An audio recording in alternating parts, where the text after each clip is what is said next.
बेळगाव ते गणेशपूर, बेनकनहळ्ळी, राकसकोप या भागांना जोडणारा रस्ता म्हणजेच हा गणेशपूर रोड, जेथून शाळकरी मुले आणि बेळगावला कामानिमित्त ये-जा करणाऱ्या जनतेची संख्याही मोठी आहे।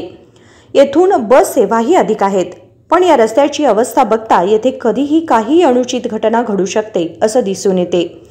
कित्येक वर्षे उलटली, अनेकदा जनतेकडून मागणी करण्यात येऊनही या रस्त्याचे योग्य पद्धतीने नियोजन करण्यात आलेलं नाही। त्यातच या ठिकाणी बिस्किट महादेव हे प्रसिद्ध देवस्थान आहे। दररोज भक्त इथे दर्शनासाठी येतात, पण त्यांनाही या रस्त्यामुळे आणि इकडच्या खड्ड्यांमुळे असुविधा निर्माण होत आहे। तसेच शाळेहून मुलांना घेऊन जाण्यासाठी ऑटो पार्क केलेले असतात, त्यामुळे या रस्त्याची अजूनच दुर्दशा झाली आहे। यावेळी योग्य अशी कारवाई करून रस्ता दुरुस्ती व खड्डा बुजवण्याची मागणी जनतेतून होत आहे। संकल्प शिंदे, KMM मराठी, बेळगाव।